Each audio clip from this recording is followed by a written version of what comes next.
એવા ભરતભાઈ સોલંકી અને સર્વે આપણે આગેવાનો છે.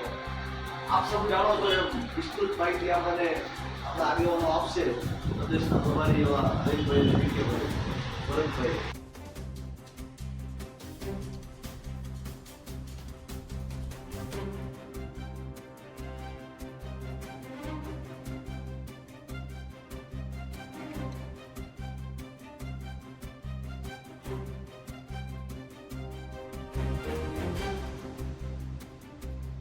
એ આપણો જ ઉમેદવાર હોશે, કોંગ્રેસનો ઉમેદવાર હોશે અને કોંગ્રેસ જ હોશે.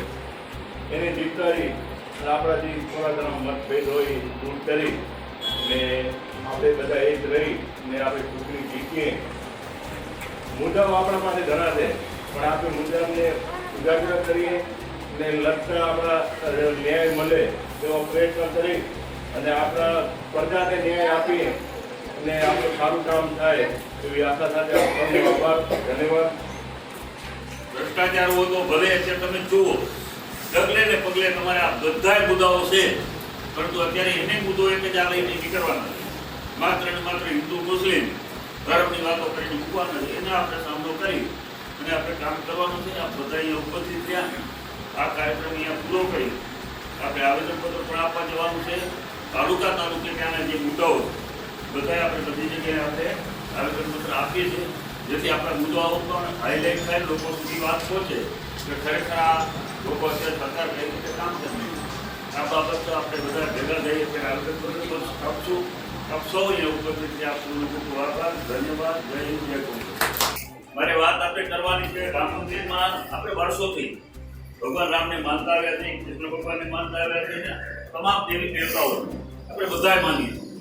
ગામો ગામ આપણે મંદિરો કર્યા છે, ગામો ગામ આપણે એમાં જોડાય છે. કોઈ બોલાવે ત્યારે જાવ એવું ક્યાંય હોઈ શકે નહીં. એટલે એને જે અત્યારે આ રાજકારણ કર્યું છે મંદિર ઉપર, એ માત્ર ને માત્ર ચૂંટણી લક્ષી જ કર્યું છે. આપણે બધા દેશ આખો જાણો, પરંતુ વાતાવરણ એવું ઊભું કર્યું કે કોંગ્રેસ રામ મંદિરના વિરોધી, કોંગ્રેસ હિન્દુ વિરોધી, આવી વાતો એ લોકોમાં અત્યારે લઈને કરવાના છે. એનો મુખ્ય મુદ્દો આ હશે. વિકાસની વાતો એને કરવી, કારણ કે જ્યારે જ્યારે ચૂંટણીઓ આવે ત્યારે આવા મુદ્દાઓ ગમે ત્યારે લઈને આવવા છે. તો આપણે એનો પ્રતિકાર કરવો જરૂરી, કારણ કે આપણે લોકસભા પછી નગરપાલિકા છે, તાલુકા પંચાયત છે, જિલ્લા પંચાયત છે, તો આપણો જે વોર્ડ બેંક છે, આપણા જે કાર્યકરો છે એ આપણે જોડી રાખવી ખૂબ જરૂરી છે. અને એના માટે આપણે કામગીરી ગામો ગામ મિટિંગો કરી જે આગેવાનો છે એ આપણા જે મતદારો કાર્યકરો છે એ આપણે ક્યાંય આપણે નુકસાન ન કરી જાય એના માટે આપણે જાગૃત રહેવાની પહેલી જરૂરી છે. એટલે જ્યારે આપણે લોકોની વચ્ચે જશું ત્યારે આ મુદ્દો કે રામ મંદિરના કોઈ રામ બધાના છે. રામ એમ ભાજપે અત્યારે એવું માને છે કે રામ અમારા, કોંગ્રેસ વાળા લેવા દેવા નથી. આવી વાતો અત્યારે કરવાના છે, એનો પ્રતિકાર આપણે કરવા છે કે આપણે આપણા ગામમાં આપણા કેન્દ્રો બધા ધર્મના છે, આપણે એટલું જ માનીએ છીએ. પણ આ તો એને મુદ્દો બનાવવા માટે આ મુદ્દો લઈ આવ્યા છે. ખાસ કરીને વાત કરવાની છે કે આ દેશના, ભારતના જે આપણી ધર્મગાદી છે મુખ્ય, એક પણ શંકરાચાર્ય ન જાય અને છતાં પોતાની રીતે એક મનમોહન કરી અને ગમે તેની રાજકીય લાભ લેવા માટે અત્યારે મંદિર પૂરું નથી થયું. આપણે બધા જાણીએ હજી ક્યાંય મંદિર છે ને હજી આજની તારીખે પૂરું નથી થયેલું. હજી 2 વર્ષ આવશે મંદિર, પરંતુ અત્યારે લોકસભા આવે છે એટલે એને ગમે એમ કરી અને અત્યારે પ્રતિષ્ઠા કરવી. તો આ વાત કે એક પણ શંકરાચાર્ય જ્યારે ન ગયા હોય કે જેનો આખો દેશનો ધર્મનો આદેશ જે આપણને ઉપદેશ આપે છે એને સમગ્ર દેશ માને છે, અને એ જો નથી ગયા તો એનું કારણ કાંઈક તો હશે ને, રીતે તો હશે. આ વાત આપણે લોકો વચ્ચે કરવાની છે.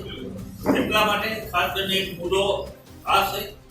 બીજી વાત, લોકસભામાં ચૂંટણી જ્યારે આવવાની છે ઉમેદવાર ભરતભાઈ કરી જે આવે છે, પરંતુ આપણે બધા ગામમાં બધા પોતપોતાની રીતે બરાબર. આજે કોંગ્રેસ અને આપણે ભાજપ વચ્ચે 3-4% ફરક છે, કાંઈ બહુ મોટો ફરક એ નથી.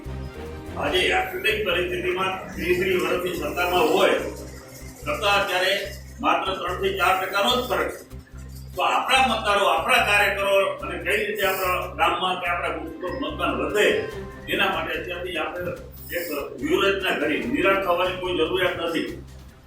તમને કારણ કે અત્યારે એવું લાગે કે કાર્યક્રમોમાં નિરાશા છે, આ વાતાવરણ એવું બધા છે, અત્યારે ધંધા લઈને બધા નીકળ્યા, એ નીકળવાના છે. RSS કે તમારે વિશ્વ હિન્દુ પરિષદ, બજરંગ દળ એનું કામ જ ઈ છે.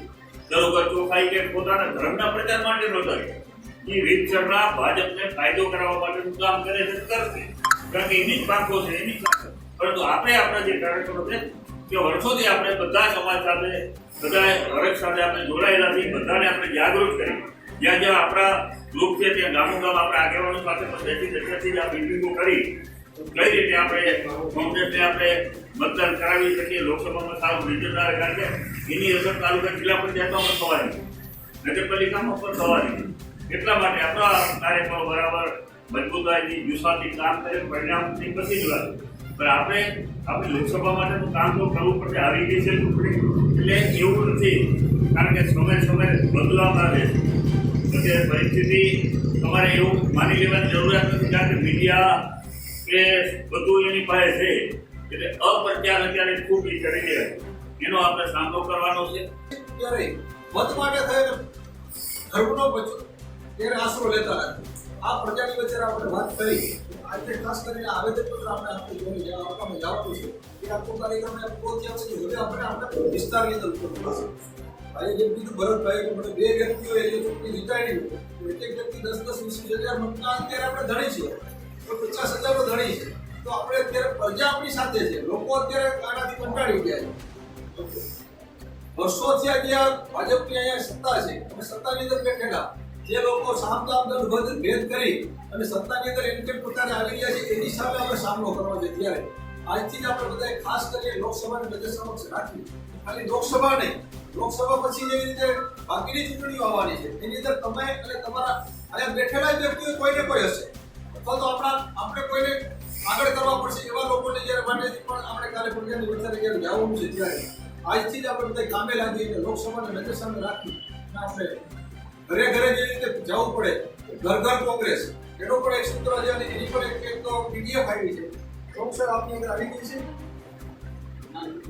એ પીડીએફ પણ બધા જ્યારે ખરેખર આપણે એના મુદ્દા પણ જ્યારે ઘરે ઘરે લઈ જવાના છે, ત્યારે આ કાર્યક્રમને આપણે દુનિયામાં આપી અને આપણે લોકોની અંદર સાચું શું છે અને અત્યારે પ્રવાહ કઈ પ્રકારનો ચાલી રહ્યો છે અને આ જૂઠા લોકોના જૂઠાના